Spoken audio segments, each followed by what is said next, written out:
नमस्कार दोस्तों, मैं हूं ममता तिवारी और आप सभी का स्वागत करती हूं मेरे चैनल ममताज वे में। कैसे हैं आप सब? तो ये बताने के लिए कमेंट बॉक्स में जय माता दी हमेशा की तरह जरूर लिखिए।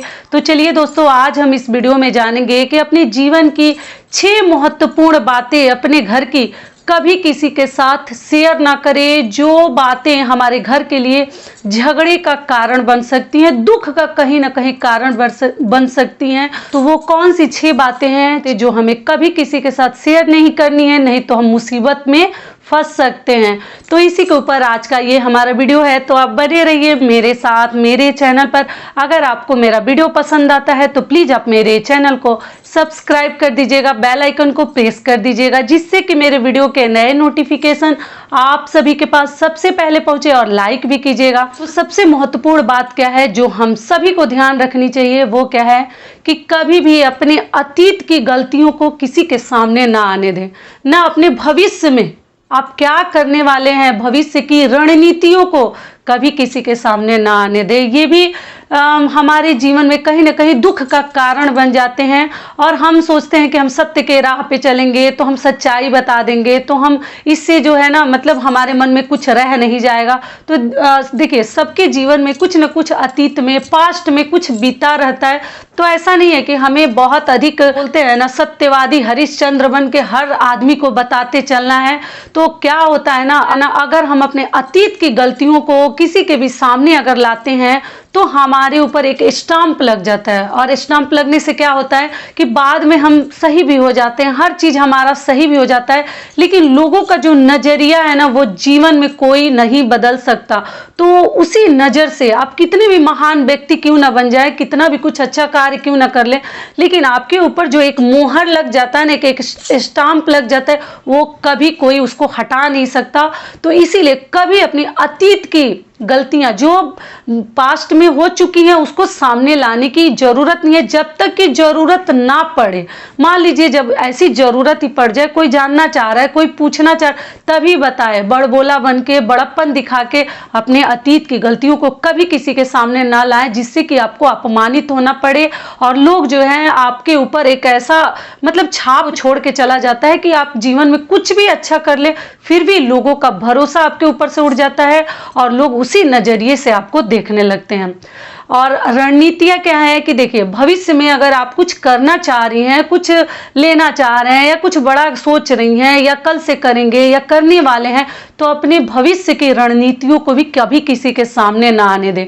नहीं तो देखिए, उससे लोग जो है प्रसन्न तो नहीं होते, कहीं ना कहीं उन्हें जैसे अंदर से जलन सी होने लगती है कि ये आदमी ऐसा करेगा, इस प्रकार से करेगा, तो वो बाधा बनने की कोशिश करने लगते हैं, या आपके कार्य में बाधा बनने का जरिया ढूंढने लगते हैं कि क्या करें कि इनका ये कार्य ना हो सके।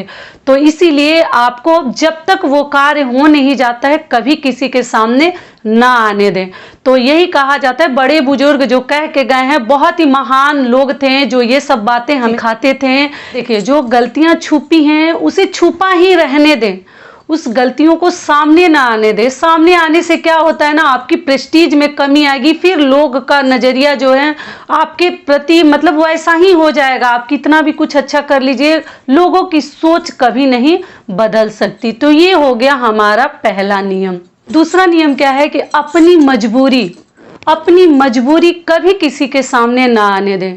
हम जैसे हैं, जितना में हैं, हम बहुत अच्छे हैं। अगर आप किसी को अपना मजबूरी बताते हैं तो वो आदमी आपका कोई सहायता नहीं करता, अंदर ही अंदर मुस्कुराते हैं, खुश होते हैं कि चलो इनके साथ। हर आदमी नहीं करते हैं, लेकिन कई ऐसे लोग हैं। तो इसीलिए कभी भी अपनी मजबूरी किसी के सामने ना आने दें। अगर आप मान लीजिए सूखी रोटी ही खा रहे हैं तो एक रात खाकर सो जाएंगे तो कहीं आपका कोई नुकसान नहीं है, लेकिन अगर आसपास के लोग जानते, किसी से आप शेयर करते हैं, तो क्या होता है, थोड़ा सा हमदर्दी आपको मिल जाती है, या बता कर कह करके हमारे घर ये परेशानी है, हमारे घर खाने के लिए कुछ नहीं है, तो थोड़ा बहुत आर्थिक मदद सामने वाला कर देता है, हित रिश्तेदार कर देते हैं। लेकिन जो है ना, अपनी मजबूरी बताकर आप चाहे कि भविष्य में फिर आप इज्जत के पात्र बन जाएं, क्योंकि उस आदमी के नज़र में तो आप कितनी भी धनवान हो जाएं, कुछ भी हो जाएं, लेकिन फिर भी उस आदमी के नज़र में कहीं आपकी इज्जत और प्रेस्टीज नहीं रह जाती है। तो इसलिए आप क्या खा रहे हैं, क्या बना रहे हैं, आपकी क्या मजबूरी है, कभी किसी के सामने ना आने दें। एक दिन हम नमक रोटी ही खा कर रह जाएंगे, लेकिन किसी के सामने हाथ अगर फैला देते हैं तो जीवन में कितना भी भगवान हमें धन दे दें, लेकिन वो आदमी कहेगा अरे कल तो ये लोग मांग के खा रहे थे, आज ये धनवान बने, हम ही तो मदद किए थे, हमने ही तो नमक दिया था। तो इसलिए मजबूरी जाके सामने वाले के सामने मत रोइए। बहुत कम लोग हैं आपकी मदद करने वाले, हेल्प करने वाले, हंसने वाले, खुश होने वाले बहुत अधिक लोग हैं। तो ये हो गया हमारा दूसरा नियम। तीसरा नियम क्या है कि अपने मित्र और अपने शत्रु के बारे में कभी किसी को ना बताएं।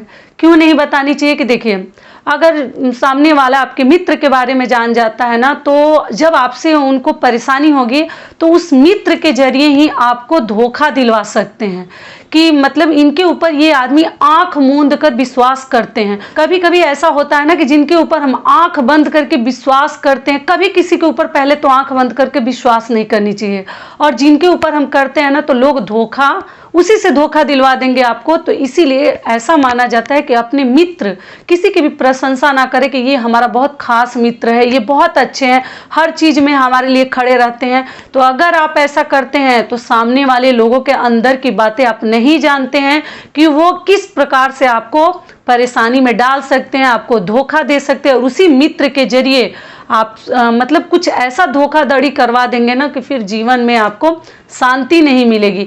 तो इसलिए अपने मित्र की भी चर्चा किसी से मत कीजिए कि मैं इनके साथ बहुत अधिक टच में हूँ, ये बहुत मेरे खासम खास है, प्रिय है, ना बताएं। साथ में ये भी कि शत्रु, आपका कौन बहुत भारी शत्रु है, किससे आपकी शत्रुता है, किसके साथ आपका व्यवहार अच्छा नहीं है, मतलब उनके घर आना जाना नहीं है, ये हमारे सबसे बड़े शत्रु हैं, कभी किसी के साथ शेयर ना करें। क्योंकि इसका फायदा कौन लेगा? तीसरा आदमी। आपको लगेगा कि ये हमारा शत्रु है तो इसी ने ये कांड किया होगा, ये कार्य इसने किया होगा, लेकिन वो नहीं जानता। तीसरा आदमी जो है ना उसका फायदा ले लेगा कि मेरे ऊपर तो इसका दोष नहीं आएगा, जो इनका शत्रु है उसी को ब्लेम सभी करेंगे, उसी के ऊपर सारे दोष लगेंगे। तो इसलिए अपने शत्रु के बारे में और अपने मित्र के बारे में कभी किसी के साथ चर्चा ना करें। जो जैसा पूछता है नॉर्मल जवाब दें कि ये है इस प्रकार से, लेकिन अपनी खास अपने दिल की बातें कभी किसी को ना बताएं। तो ये हो गया हमारा तीसरा नियम। चौथा नियम क्या है कि अपने घर की बातचीत कभी किसी के सामने ना आने दें।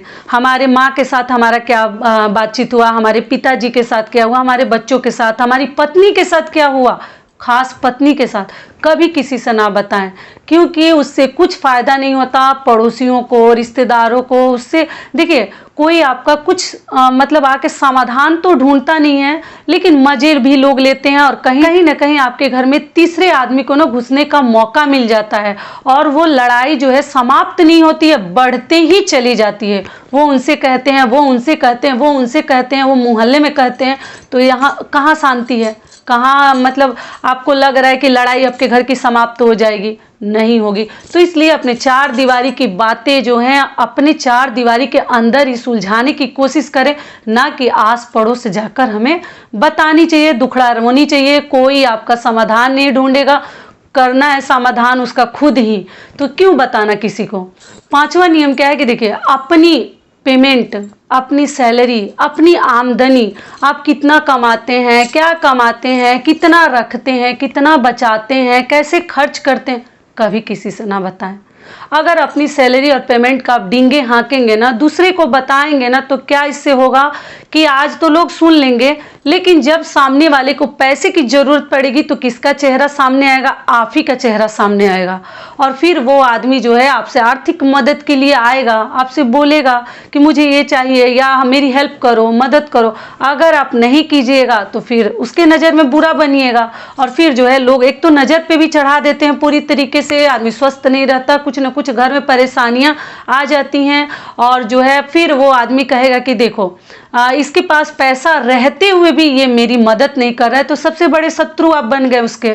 तो इसीलिए अपनी आमदनी के बारे में ना हमें ज़्यादा बतानी है, ना हमें कम बतानी है, ना हमें डींगे हाँकनी है, ना अपनी मजबूरी बतानी है। तो क्या ज़रूरत है, जैसे भगवान हमारी गाड़ी को चला रहे हैं वैसे हमारी गाड़ी जो है पटरी पे चल रही है। हमको तीसरे से ना मतलब अपनी तारीफ करनी है, ना अपनी मजबूरी, अपनी कमजोरी बतानी है। तो अपनी आमदनी के बारे में, अपने सैलरी के बारे में, अपने पेमेंट के बारे में कभी किसी के साथ डिस्कस ना करें।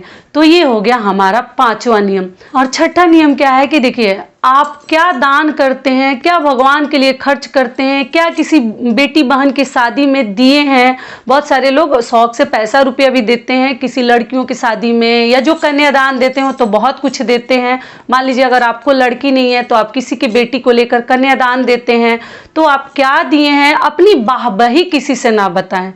क्योंकि कन्यादान जब आप देने जाते हैं, कन्यादान तो सबसे बड़ा दान माना जाता है। दान तो हम ऐसे करते ही हैं पूजा पाठ व्रत में, लेकिन कन्यादान जो है ना, सबसे महादान उसको कहा जाता है। तो बहुत सारे लोगों को लड़कियां नहीं रहती हैं, लड़के ही रहते हैं, तो वो किसी न किसी की लड़की को लेकर कन्यादान देते हैं। तो कई ऐसे लोग हैं ना, इतनी ज़्यादा फेंकने लगते हैं, हम तो ये दिए, हम तो वो अलमीरा दिए, वो गहना दिए, वो साड़ी कपड़ा दिए। तो ऐसी सब गलतियां हमें नहीं करनी है कि हम जो है ना दान करके और फिर उसको बाहबही बड़प्पन दिखाना, बहसना अच्छा नहीं होता है। दान किए, दान को गुप्त रखिए, नहीं तो वो दान जो है आपका नष्ट माना जाएगा। ऐसा नहीं कि दान कर दिया और हम बता रहे हैं लोगों को, तो आप तो घमंड दिखा रहे हैं कि हम तो इतना दे दिए, हम तो बहुत महान हैं, हम इतने धनवान हैं।